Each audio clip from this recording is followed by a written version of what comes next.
Operation सिंदूर के पहले हिस्से में जो प्रहार हुआ है पाकिस्तान पर, उससे ज्यादा बड़ा प्रहार होगा और ज्यादा भीतर तक घुसकर होगा। यह किसने कहा है भारत की तरफ से? ध्यान से देखिएगा। इसीलिए मैं कहता हूं प्रतिशोध जारी है।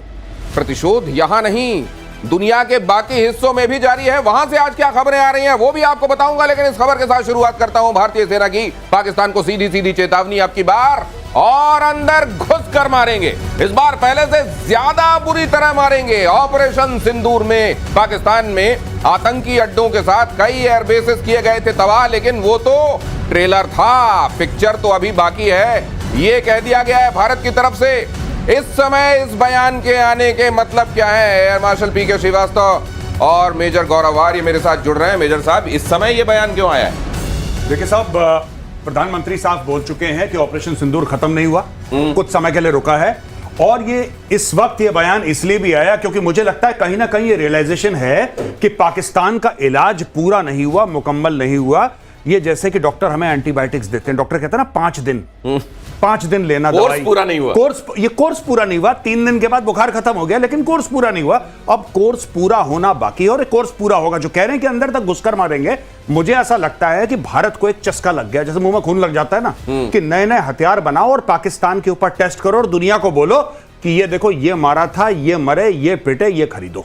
मुझे लगता है पूरा इकोसिस्टम बनाया जा रहा है और अच्छी बात है, होना चाहिए। आप क्यों फायरिंग रेंज पे चला रहे हैं इसको? आप चलाइए पाकिस्तान के ऊपर, तभी सुधरेगा वो। फायरिंग रेंज में चलाने से बेहतर है सीधे सीधे चलाओ पाकिस्तान पर और सीधे मैसेज दो दुनिया को कि देखिए हथियार बनाने। लेकिन सर, J-35A, ख्वाजा आसिफ कह रहे हैं J-35A तो मीडिया में है, मैं तो ले ही नहीं रहा हूं। अरे लीजिए, हम लोग ये जरूर गौरव के डर के मारे नहीं ले रहे हैं, क्योंकि हम लोगों ने बोल दिया ये J-35A भी चला जाएगा PL-15 की तरह। नहीं, इतनी खबरें आ रही थी कि चाइना देगा, चाइना डिस्काउंट में सेल लगा के 50% ऑफ में देगा। अब उनसे पूछा गया कि sir what about J-30? This is all in the media. एक और चीज बोली उन्होंने। उन्होंने ये बोला कि ये तो अपने शेयर प्राइसेस को उछाल लाने के लिए खबर है। ये तो उनके शेयर प्राइसेस है, उनको ऊपर करने के लिए, हमारा कोई लेना देना नहीं है। चाइनीज डिफेंस का जो मार्केटिंग विंग है वो ये कर रहा है। दिनेश, अब मुझे लग रहा है ये ऑप सिंदूर का ऐसा असर पड़ गया है कि सारे उनके नेता और अभिनेता कंफ्यूज्ड है। नहीं, मेरे को लगता है सिर्फ फील्ड मार्शल जो इधर से उधर जा रहे हैं वो भी कंफ्यूजन है। किस लेवल पर? क्योंकि वो जो कॉकपिट में बैठा हुआ J-35A में पाकिस्तानी पायलट की तस्वीर आई थी, वो तो चाइना ने ही वायरल कराई थी। चाइना ने वायरल कराई थी। मुझे ऐसा लगता है कहीं ना कहीं ऐसा तो नहीं है कि इसने बोला है कि सरदार मैंने आपका नमक खाया है। जब गया वहां पे तो फिर ट्रंप ने इसको बोला कि अच्छा बेटा, पैसे तुम हमसे ले रहे हो और हथियार तुम खरीद रहे हो चाइनीज। देखिए ना, साफ सीधी बात है कि ऐसा नहीं हो सकता कि मैं कुत्ता भी पालूं और भौंकूं भी, दोनों काम नहीं हो सकते। जब पाल रखा है तो वही भौंकेगा, और वो चाइना के कहने पे क्यों भौंके? आप देखिए, 5th जनरेशन फाइटर जेट लेना है, अमेरिका उनको 5th जनरेशन नहीं देगा, लेकिन अमेरिका ये जरूर कर सकता है कि अगर पाकिस्तान ने चीन से लिए 5th जनरेशन फाइटर जेट तो उनकी चूड़ियां कस सकता है बहुत बुरी तरीके से। एक और बात बता दूं, एक चीज Dinesh, 5th generation fighter jet लेना हाथी पालने ऐसा है। अपने को खाना नहीं मिल रहा, हाथी कैसे खिलाएंगे? अरे सर, 50% डिस्काउंट में मिल रहा था, इससे ज्यादा क्या ऑफर करता? खाना तो खिलाना पड़ेगा। हाँ, ये तो है। आप फ्री में ले लो, आप फ्री में दे दो। पाकिस्तान फिर अफोर्ड नहीं कर पाएगा। उसके $1000 पर आवर का उसकी फ्लाइंग की कॉस्ट है, $40,000 पर आवर, $40,000 पर आवर, एक जहाज। My God. और दूसरा सुन लीजिए, एक फंस गया त्रिवेंद्रम में, निकल पा रहा है? नहीं निकल पा रहा है, वो तो इतने लोग मिलकर नहीं निकाल पा रहे, तो पाकिस्तान के सर पड़ गया तो क्या करेंगे? उसकी चेन उतर गई। उसकी वाकई नहीं, लेकिन एक बात और मैं समझ नहीं पा रहा हूं, ये इसका पाकिस्तान का सुहाग है कौन? अमेरिका है कि चाइना है? उसके 3-4 सुहाग हैं, एक ऐसा नहीं है। देखिए, ऐसा है पाकिस्तान का कि पाकिस्तान के जैसे वो एक शक्ति कपूर की फिल्म थी ना, कह रहा था कि 2-2 बाप वाली, है ना? इनके 5-5 हैं। इनमें चाइना भी है, सऊदी अरेबिया भी है, वर्ल्ड बैंक भी है, ADB भी है, IMF भी है, अमेरिका भी है। ये अलग अलग लोगों से अलग अलग बाप बनाता है पाकिस्तान, कभी इस बाप से कभी इस बाप से, और हर एक बाप से पॉकेट मनी लेता है। यही दिख रहा है आपको। लेकिन अगर आप इनसे जाके पूछेंगे तो ये बोलेंगे होंगे तुम्हारे एक, हमारे तो 5-5 हैं। अगली खबर देखिए, ऑपरेशन सिंदूर से जुड़ी बड़ी खबर यह कि पाकिस्तान ने कबूला भारत के खिलाफ जंग में उसे चीन की तरफ से मदद मिली थी। पाकिस्तान के रक्षा मंत्री ख्वाजा आसिफ ने कहा, भारत से युद्ध में चीन ने सैटेलाइट से की थी मदद। J-35A मना करो, लेकिन मदद को स्वीकार कर लो ताकि ये पता चलता रहे कि सुहाग तुमको भी तस्लीम करते हैं। नहीं, बिल्कुल बिल्कुल साहब, वो इसने बोला ख्वाजा आसिफ ने, दिस इज वेरी नॉर्मल। कहता है सुन लीजिए एक बार, इसकी बात सुन लीजिए। तो मेजर साहब ये जो वो जो घास पत्ती से ढक के इन्होंने एक टैंक खड़ा किया था और स्टेज बना के ऐसा खड़ा कर दिया तो ख्वाजा आसिफ गिरने वाले दिख रहे थे, वो चीन ने नहीं बताया कि गिर जाओगे, बायां पैर बाहर निकला हुआ है। नहीं देखिए साहब, साफ सीधी बात है, चीन उसके नीचे टैंक भी था, किसको पता, हो सकता गत्ता ही हो। ठीक है, ये अब देखिए ये क्या बोल रहा है कि हम चाइना के साथ शेयर करते हैं, हम चाइना के साथ शेयर करते हैं, चाइना हमारे साथ शेयर करता है। चाइना ने तुम्हारे साथ ऑपरेशन सिंदूर का क्या शेयर करा ये तो बताओ। तुम्हारे सारे जो एयरपोर्ट हैं, एयर स्ट्रिप हैं, हैंगर है, सब तबाह हो गए, तुम्हारे शहरों पे बम गिर गए, तो चाइना ने शेयर क्या करा? ये कौन से शेयर की बात कर रहा है? ये शेयर बाजार के शेयर की बात कर रहा है। एंड में अगर चाइना ने सैटेलाइट इमेजेस आपको दी, जो ख्वाजा आसिफ खुद कह रहे हैं, उसका फायदा क्या हुआ मैं ये जानना चाहता हूं कि साहब हमारा ये फायदा हुआ, इंडिया के अटैक करने से पहले हमें पता लग गया कि इंडिया अटैक करने वाला है, तो हमने इंडिया के ये वाले प्लेटफॉर्म्स हमने नस्ते नाबूद कर दिए। कुछ तो होगा उसका भाई, कुछ तो होगा। चाइना ने आपके साथ इंटेलिजेंस शेयर करा है, कैसा खाक इंटेलिजेंस शेयर करा है। जब मन चाह रावलपिंडी को ठोका, जब मन चाह वहां पे बावलपुर में एक मिसाइल मारी, अच्छा मुरीद के लो सुई वहां पर गया और सब कुछ मार के नूर खान का सब बिल्कुल उन्होंने हलवा बना दिया। और कह रहा चाइना ने इंटेलिजेंस बड़ा अच्छा दी। चाइना ने ये बोला होगा तुम वहां पे कल मार खाने वाले हो, बेटा तैयार रहना। दिनेश ये सोचो, हम तो डूबे हैं सनम, तुमको भी ले डूबेंगे। ऐसा दोस्त नहीं चाहिए, अपनी बदनामी करा रहा है। अब कह रहा है उन्होंने किया था, उनकी भी बदनामी करा रहा है। ख्वाजा आसिफ ने इतना ही नहीं कहा, ख्वाजा आसिफ का एक बड़ा बयान है कि चीन के साथ फाइटर जेट डील को लेकर हमारी ये सब बातें सिर्फ मीडिया में है। यही मैं आपको बता रहा था, मीडिया में है, और ये केवल चाइना ने अपने डिफेंस वाले मार्केट को बढ़ावा देने के लिए ऐसा किया। ये भी सुन लीजिए इन शब्दों में कहा गया है। ये तो बड़ा अनगाइडेड मिसाइल है। और जो आपको नहीं दिख रहा मैं आपको बता देता हूं, उसके फौरन बाद ख्वाजा आसिफ ने मुनीर को फोन किया। मुनीर साहब मैंने ठीक कहा ना, कहीं कुछ गलत तो नहीं निकल गया मुंह से? मुझे पक्का यकीन है इसके बाद ये हुआ। भाई साहब ये गया है, इसने अपने अब्बू को फोन करा। हाँ। आसिम मुनीर को, आसिम मुनीर ने अपने अब्बू को फोन करा। कौन है इस समय? व्हाइट हाउस में। अच्छा अब्बू जी मैंने ठीक तो बोला? हाँ हाँ बेटा ये ठीक बोला तूने, चाइनीज इक्विपमेंट मत खरीदना। ट्रंप क्या करेगा अब? ट्रंप इनको लोन देगा। मैं बता रहा हूं आपको, क्योंकि यही चीज ट्रंप ने जेलेंस्की के साथ करी है। जेलेंस्की ने बहुत बड़ा ट्वीट करा कि अब हम अमेरिकन इक्विपमेंट खरीदेंगे। अब जितना भी थर्ड रेट अमेरिकन इक्विपमेंट है, पहले अमेरिका इनको लोन देगा। वो लोन देने के बाद अमेरिका बोलेगा कि लोन पे तुम हमसे वो घटिया इक्विपमेंट खरीदो। और जितनी भी इक्विपमेंट फेज आउट हो रही है, जो भाई ट्रंप बिजनेसमैन है, ट्रंप कह रहा है कि अगर इनको चूना चाइना लगा सकता है तो हम क्यों नहीं लगा सकते चूना? हम भी जरा 8-10 अरब डॉलर का चूना लगा दें। यही होगा। और ये कारोबार जितना ट्रंप को इस समय समझ में आ रहा है, हर चीज में आप देख रहे हैं वो कारोबार की बात करते हैं, फिर ये मौका क्यों जाने देंगे? अरे भिखारी ही सही, लोन ही सही, देना है तो अपना कबाड़ क्यों ना दें? और ईरान के फोर्डो एटमी सेंटर के बाहर खड़े ट्रक पर ट्रंप का बयान, चलिए ये भी सुन लीजिए। ट्रंप साहब को आज नया इल्हाम हुआ है, उसके बारे में जरा ये ऐलान सुनिए। ट्रंप ने कहा यह ट्रक यूरेनियम ले जाने के लिए नहीं बल्कि मजदूर ले जाने वाले ट्रक थे। ट्रंप ने कहा यूरेनियम को हटाना बहुत लंबा और खतरनाक है, बहुत भारी काम होता है। ये फोर्डो एटमी सेंटर से यूरेनियम को हटाने की खबर आई थी, मैंने आपको दिखाया था प्रतिशोध में, ट्रक लगे हुए थे, कहा गया रातों रात हटा दिए गए हैं। 19 तारीख को जैसे ही बॉम्बर उड़े वहां से यूरेनियम गायब कर दिया गया, यह खबर आई थी। पहले इस बात को कंफर्म खुद ईरान ने कहा कि हाँ हमारा यूरेनियम हमने बचा लिया है। अब इधर ये साहब कह रहे हैं नहीं वो तो मजदूर निकालने के लिए आए थे। आगे ईरान ने क्या कहा है वो भी आपको फिर पूरी तस्वीर क्लियर हो जाएगी। लेकिन साहब ये 16 ट्रक वहां मजदूर निकालने गए थे और टेलीफोन इनके पास आया था। और ट्रंप, मुझे लगता है ट्रंप ने प्रतिशोध तो नहीं देखना शुरू कर दिया। Very good mister Donald Trump, I like it. Anyway ये देखिए बात, ये अपनी ये जो इज्जत है ना इसकी, ये अपनी इज्जत बचा रहा है। इसके इंटेलिजेंस वालों ने बोला कि 450 किलोग्राम जो है एनरिच्ड यूरेनियम गायब है साहब, उसकी कोई अकाउंटिंग नहीं है। ये कह रहा नहीं ऐसा कुछ है ही नहीं, फेक न्यूज है, फेक न्यूज। CNN ने बोला कि साहब आप ही के इंटेलिजेंस वालों को हम कोट करके ये आपको बता रहे हैं कि फोर्डो को इतना नुकसान नहीं हुआ जितना आप कह रहे हो। फेक न्यूज, इसका मुंह बंद, इसने सबका मुंह बंद करवा दिया। But the fact of the matter is कि क्या 450 किलो एनरिच्ड यूरेनियम है कि नहीं है, क्या उसकी अकाउंटेबिलिटी है कि नहीं? क्योंकि जेडी वांस जो इसका उपराष्ट्रपति है वो खुद कह रहा है कि वो 450 किलो यूरेनियम गायब है। अब भाई कुछ ना कुछ तो गायब है, सेंट्रीफ्यूज भी गायब है, यूरेनियम भी गायब है, और खमेनेई अभी तक सुप्रीम लीडर है।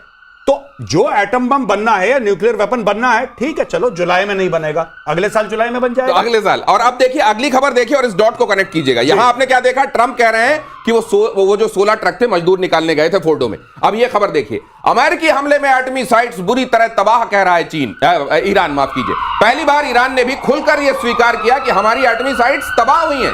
ईरान के विदेश मंत्रालय के प्रवक्ता ने कहा कि हमारे परमाणु प्रतिष्ठान तबाह हुए, यह बात निश्चित है। उन्होंने अमेरिकी की हमले की घोर निंदा की। कितना फिक्स मैच है सर। भाई साहब ये चूरन खिला रहा है। देखिए हाँ। साफ सीधी बात है, ट्रंप कह रहा है मैंने तबाह कर दिया, सीज फायर कर दिया, नोबेल प्राइज दे दो, बहुत शानदार ऑपरेशन है। अमेरिकन ने ताली बजाई, बजा ली।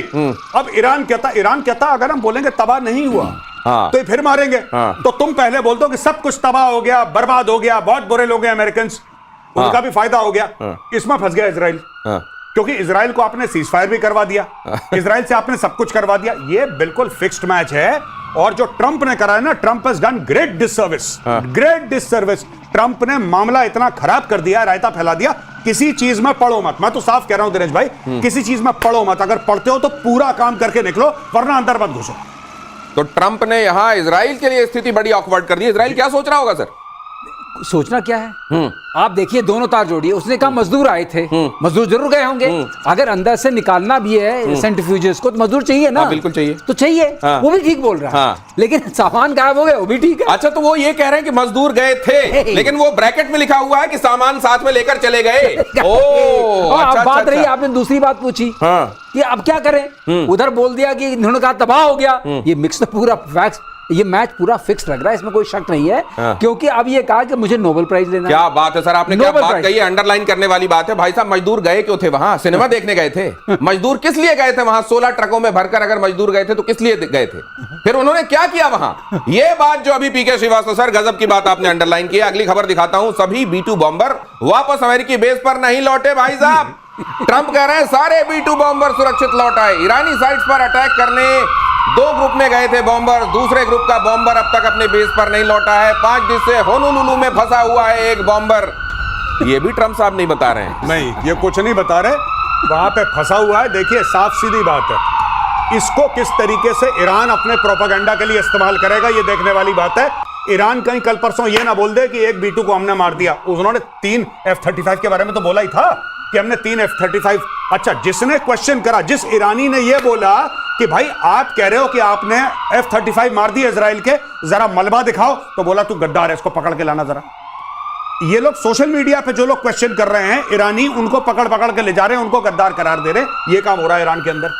ओ, लेकिन ये B2 बॉम्बर, ये तो प्रतिष्ठा पर अमेरिका की बहुत बड़ी चोट है। अगर ऐसा हुआ, 2 चीजें बड़ी चोट हो गई। हाँ। दोनों क्रम में हो रही हैं। हाँ। F-35 वहां फंसा है, निकल नहीं पा रहा है। हाँ। B2 निकला तो पहुंच नहीं पाया। हाँ। अब लोग समझेंगे ये कैसे स्टेल्थ फाइटर्स हैं, सर, ये B2 कैसे स्टेल्थ बॉम्बर हैं। B2 का मुंह होता तो बोल पाता कि भाई साहब 2-3 साल में रिटायर हो रहा था, मेरी इज्जत बची रहने बिल्कुल देते, सही कहा आपने। रेडर आ जाते, कम से कम मेरे ऊपर ये तोहमत ना आती। लेकिन देखिए बात तो ठीक है, बात गलत नहीं है, बात गलत नहीं है। स्टेल्थ का क्या मतलब है कि किसी को नहीं पता। स्टेल्थ का मतलब ये है किसी को नहीं पता। अब सच में किसी को नहीं पता। रेडार को दुश्मन के नहीं पता तो ठीक है, ये मालिक को भी नहीं पता। ये कह रहे हमें खुद नहीं पता। ये बिल्कुल उसी तर्ज में है जैसे ट्रंप कहता है कि आप, मैं क्या सोच रहा हूं मुझे नहीं पता, मैं क्या करूंगा मुझे नहीं पता, और कल क्या करूंगा मुझे बिल्कुल नहीं पता। सर, वैसे इससे बढ़िया स्टेल्थ, इससे ऊंची स्टेल्थ टेक्नोलॉजी क्या हो सकती है कि खुद बनाने वाले को यह पता ना चले कि लौटा कि नहीं लौटा। एक पाकिस्तान की तिरपाल टेक्नोलॉजी और एक अमेरिका की स्टेल्थ टेक्नोलॉजी। कह रहे किसी को नहीं पता, ना दुश्मन को पता, ना हमें पता, ना किसी को पता, सब बाजार लुट गया, किसी को कुछ नहीं पता। Absolute stealth. ये अगली खबर देखिए, खामेनेई को लेकर बहुत बड़ा खुलासा सामने आया है। खामेनेई का खात्मा चाहता था इजरायली रक्षा मंत्री काट्ज का कबूलनामा। खामेनेई पहुंच में होते तो मार देते। हत्या की योजना बनाई लेकिन मौका नहीं मिला। ईरान के सुप्रीम लीडर अयातुल्ला खामेनेई के बारे में यह कहा गया, खामेनेई को मारना चाहता था इजराइल, लेकिन ऐसा हो नहीं पाई। ये कहीं ऐसा तो नहीं हुआ कि इजराइल को, मोसाद को पता चला खामेनेई कहां है, इन्होंने ट्रंप को लगाया फोन, कहा भाई साहब यहां पे बैठा हुआ है, हमारे पास पूरी सूचना, हम कर दे। अब ये भाई साहब जो हमको मालूम है खामेनेई कहां है, लेकिन फिलहाल हम उनको नहीं, कहीं इससे तो पूरा खेल नहीं बिगड़ा। मैं बता रहा हूं आपको, ये ना ट्रंप को बताना, अगली बार जैसे अमेरिकन ने ओबामा के टाइम पे बहुत बढ़िया बात करी थी, एबटाबाद में उन्होंने सील टीम 6 भेजी, ओसामा बिन लादेन को मारा, पाकिस्तानियों को नहीं बताया। उन्होंने बोला कि अगर पाकिस्तानियों को बता देंगे सीक्रेट लीक हो जाएगी। अब ये उल्टी नदियां बह रही है। उल्टी गंगा में क्या है कि इन्होंने, इजरायलीज ने बता दिया अमेरिकन को, इसने प्रेस कॉन्फ्रेंस कर दी। ये इसके भाई के मुंह में भी तो दही नहीं जमा, ये कहीं भी कुछ बोल देता है। मैं आपको एक बात बताऊं, खैर on a very serious note, ये खामेनेई को मारने की कोशिश ये इनकी जारी रहेगी। किसी को ये गलतफहमी ईरान में या पूरी दुनिया में नहीं है, जो भी इजरायलीज को जानता है 1%, इस बार वो कामयाब नहीं हो, लगे रहेंगे। या तो इजरायली मारेंगे या नेचुरल कॉजेस से, मतलब मैं ये नहीं कह रहा, मैं ये कह रहा हूं कि अगर इजरायलीज ने प्लान बना लिया तो किसी को भी, अगर म्यूनिख में जो मैसेकर हुआ था आपको पता ही है, बिल्कुल 10 12 15 साल लग गए, वो खोजते रहे 10-12 साल के बाद कोई सड़क में मिला, तब जाके उसको उठा। ये इजरायली पीछे पड़ गए हैं। अब इसकी जगह जो भी आएगा, ये तो 86 साल का है, ये 86 साल का है, इसके बदले में जो आएगा अब इजरायली उसके नहीं। लेकिन ये खामेनेई को लेकर अगर ये बात थी भी, मान लीजिए इजराइल को ये पता चला कि भाई साहब वो वहां पे थे लेकिन हम नहीं मार पाए, तो इजराइल जैसा देश इसको सार्वजनिक रूप से क्यों कह रहा है? उनके रक्षा मंत्री क्यों कह रहे हैं? यही समझने वाली बात है। खामनेई को बचा के रखना इनकी जिम्मेदारी है, क्योंकि खामनेई अगर चला गया तो ये भी हाथ से निकल सकता है। हमारे सामान कैसे बिकेंगे? F-35 वगैरह बिक रहे हैं ना, कतर हाथ से निकल जाएगा। वो जो डर है ना, एक विलेन को बना के रखना है। अच्छा, चाहे वो चाइना हो, चाहे वो नॉर्थ कोरिया हो, चाहे वो खामनेई नहीं, तो यहाँ पे विलेन को बना के रखने वाला जो हीरो है वो कौन है? वो ट्रंप है या इजराइल है? ये आपने बड़ी अच्छी बात पूछी है। वो तो महाराज ही हैं, जो सुपर पावर, वो सबको बना के रखते हैं और इजराइल को भी बना के रखते हैं। एक और चीज, जब मोसाद को पता है कि उनके नाम का बहुत बड़ा हुआ है, मैं आपको फैक्ट बताता हूं, मोसाद का बहुत बड़ा हुआ है खासतौर से ईरान के अंदर, कि मोसाद कहीं भी घुस जाता है, कुछ भी कर देता है, क्योंकि मोसाद ऐसे पहले कर चुका है। आप छोटी सी बात सोचिए, मोसाद ने बोल दिया कि हम खमेनेई को ढूंढ रहे हैं, हम मार नहीं पाए, लेकिन हमें पता था वो कहां पे। ये मैसेज खमेनेई को क्या बताता है, और जो रेजिम है ईरान में उसको क्या बताता है कि भैया देखो, मोसाद ने मन बना लिया तुम्हें मारने का, आज नहीं तो कल, नहीं तो परसों। देखो, मोसाद ट्राई करता रहेगा, फेल होता रहेगा, ट्राई करता रहेगा, कभी ना कभी तो सक्सेसफुल होगा। आप समझिए कितनी बड़ी स्ट्रेस की बात है जब आप एक हेड ऑफ द कंट्री को, सुप्रीम लीडर है ईरान का, Khamenei is the head of Iran, he is the head of state. एक दूसरा स्टेट कह रहा है कि हम तुम्हारे हेड ऑफ स्टेट को निपटा देंगे और हम उसकी खोज कर रहे हैं। अब क्या ये एक घर में एक रात से ज्यादा सोएगा? ये घर बदल बदल के सोएगा। ये भी एक साइकोलॉजिकल वॉरफेयर है बहुत तगड़ा। ये एक साइकोलॉजिकल वॉरफेयर का हिस्सा भी है। बेशक आप कोई कोशिश करते इजराइल को ना देखें, लेकिन ये जो स्टेटमेंट आ गया इसके बाद निश्चित रूप से दिमाग में हमेशा चलता रहेगा कि क्या मैं निशाने पर हूं। अगली खबर ये कि टेल अवीव में हाईवे किनारे पोस्टर्स लगे हैं। ये पोस्टर्स क्या लगे हैं? देखिए, खामेनेई के पोस्टर लगे हैं इजराइल के टेल अवीव में।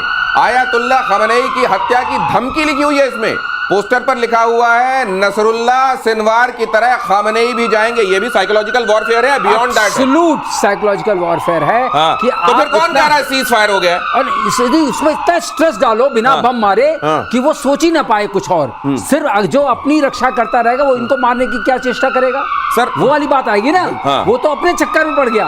आपने इतना फियर क्रिएट कर दिया, और मोसाद ने जिस तरीके से मारा है वहां के एयर डिफेंस नेटवर्क को, जिस तरीके से आपने वहां के लीडरशिप को खत्म किया है, साइंटिस्ट को मारा है, तो ऐसा नहीं कि आप हवा में बोल रहे हैं। नहीं, मुझे एक बात बताइए, दो देशों के बीच में युद्ध विराम जो है, लगता है जैसे सब कुछ अब सामान्य हो गया।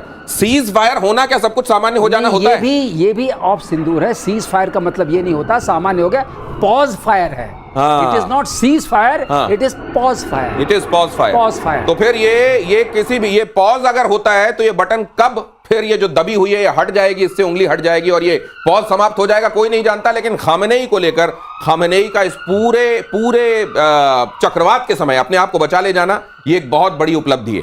अभी उनके मैसेजेस आ रहे हैं, ये भी आप देख रहे हैं, लेकिन अब उनके लिए, पूरे ईरान के लिए और वो तमाम लोग जो इनको अपना लीडर मानते हैं और खुद खामेनेई के लिए बहुत बड़ी चिंता, हर दिन सर्वाइवल की एक जंग उनके लिए बना दी गई। अगली खबर यह है कि रूस और चीन का खतरनाक प्लान डिकोड हो गया। यूनाइटेड स्टेट्स और नेटो से जंग की ज्वाइंट तैयारी। रूस हर साल 600 चीनी सैनिकों को ट्रेनिंग देगा, नेटो के हथियारों से निपटने की ट्रेनिंग। तो इधर एक ब्लॉक बन रहा है क्या ये बातें हवा में मेजर आ रही है? देखिए, मैं आपको एक बात बताता हूं कि चाइना की जो फौज है ना, वो बैटल हार्डन्ड नहीं है। चाइना की फौज ने 1979 के बाद कोई लड़ाई नहीं लड़ी। जो पिछली 79 में लड़ी थी वियतनाम से, चाइना ने बहुत बुरी मार खाई थी। तो आप ये समझ लीजिए कि चीन करीब 40-42 साल से चाइनीज फौज लड़ी नहीं है। जो लड़े थे वो रिटायर हो गए, वो निकल लिए। अब जो लोग हैं वहां पे, दे डोंट नो एनीथिंग, बड़े सॉफ्ट लोग हैं वहां पे, उनकी बड़ी सॉफ्ट फौज है। ये जो फौज है रशिया की फौज कौन सी है भाई? रशिया की फौज तो वो है जो कि यूक्रेन के साथ 3-3.5 साल से लड़ रही है। अगर ये लड़ाई चलती रही तो ये 500-600 जो सैनिक हैं, इनको कैसे ट्रेनिंग देगा? वो बोलेगा आओ बॉर्डर पे, आओ देखो कि जब गोला सर पे आता है तो क्या महसूस होता है। लाइव फायरिंग, देखिए, फायरिंग रेंज पे फायरिंग करना और असली ऑपरेशन का फायरिंग करना, जमीन आसमान का फर्क है इसमें, जमीन आसमान का फर्क है। पूरा बैटल इनॉकुलेशन हो जाता है और रशिया यही चीज सिखाएगा। हथियार एक चीज, चीन के पास कोई कम हथियार नहीं है अगर रूस के बनस्पत, चीन के पास भी सॉलिड हथियार हैं, राइट? लेकिन सबसे बड़ी बात यह है कि बैटल हार्डन्ड आर्मी नहीं है चाइना की। वन चाइल्ड पॉलिसी के बाद लिटिल एम्परर्स कहते हैं उनके बच्चों को, दादी दादा नानी नाना, हमारे घर में एक ही पोता पोती है, उसको ऐसे सजा के रखते हैं कि बिना एसी के बेचारा बेहोश हो जाता है। ये तो चाइनीज फौज है। अब उस चाइनीज फौज को अगर आपको बैटल हार्डन करवाना है कि नेटो से लोहा लेना है, तो बॉस सबसे ज्यादा इनका भरोसेमंद पार्टनर कौन है? It is Russia. रशिया करेगा ट्रेड। एक और उसमें ऐड कर दूं, इनके इक्विपमेंट भी बैटल हार्डन नहीं है, न तोप है, न जहाज है, न मिसाइल्स हैं, उसको भी तो बैटल हार्डन करना है। ये लोग तो जैसे गौरव ने बताया, बिल्कुल सही बात बताई। ये वन चाइल्ड पॉलिसी जो चाइना में लगी, उसके बाद जो फसल पैदा हुई है वो तो एकदम पालक वालक से भी कमजोर है, छुई मुई टाइप की है। तो कौन लड़ेगा? नहीं, लेकिन ऐसे बताइए, रशिया की लड़ाई में जाके वहां शामिल होके वापस कौन आएगा? हाँ, सवाल तो यही है कि लिटिल एम्परर अगर वहां वॉर हार्डन्ड होने गए तो वहीं से कथित रूप से वीर गति को तो नहीं प्राप्त हो जाएंगे। ये एक बड़ी बात है ना। संभावना बहुत बहुत ज्यादा है। हाँ? उसके बाद ही सीखेंगे। नहीं, लेकिन नेटो को एक तरीके से नेटो के अगेंस्ट एक फॉर्मिडेबल ब्लॉक बनाने की कोशिश, आपने बिल्कुल सही कहा। अलाइनमेंट जो हो रहा है, हाँ। वो शायद रशिया, चाइना और नॉर्थ कोरिया का एक अलाइनमेंट हो रहा है, क्योंकि ईरान को तो उन्होंने निपटा दिया। हाँ, हाँ। तो अब किसकी बारी है? अच्छा, नॉर्थ कोरिया जैसा कोई दोस्त हो तो काम का होता है क्या, बाय द वे? वो बहुत बड़ा एक, जैसे कई लोग होते हैं ना, कलेशी दोस्त होते हैं हमारे, कि वो रायता फैला देते हैं, फिर बाकी सारा ग्रुप मिल जाता है रायते को समेटने में। नॉर्थ कोरिया सा इसका कोई भरोसा नहीं है कब क्या करे। किसी मूवमेंट पे नॉर्थ कोरिया बहुत काम का है। जब अगर चीन बोले कि भाई उधर भौंक, उधर काट, इसके लिए बहुत बढ़िया है। लेकिन कभी कभी बिना परमिशन के, जैसे कि यह बताया गया कि 10 से लेकर 12,000 सैनिक नॉर्थ कोरिया ने रशिया भेजे। वहां पे शी जिनपिंग ने किम जोंग को फोन करा कि बेटा किससे पूछकर भेजे थे तुमने? हमसे तो पूछा नहीं तुमने। तो चाइना अपसेट हो गया था। तो कभी कभी ये ऐसा भी कर देता है। तो ये अनगाइडेड मिसाइल की तरह होते हैं। कभी कभी तो आप चाहते नहीं, आपका टारगेट हिट हो जाता है, आप बड़े खुश होते हैं, लेकिन कई बार आप ही की तरफ ये उस तरह का हाथी हो जाता है। होता आपकी फौज का है, दौड़ता भी आपकी फौज की तरफ है। अमेरिका बना रहा है नया बंकर बस्टर बॉम्ब। अमेरिका ने नए बॉम्ब का नाम रखा NGP। लीजिए, नेक्स्ट जनरेशन पेनिट्रेटर बॉम्ब।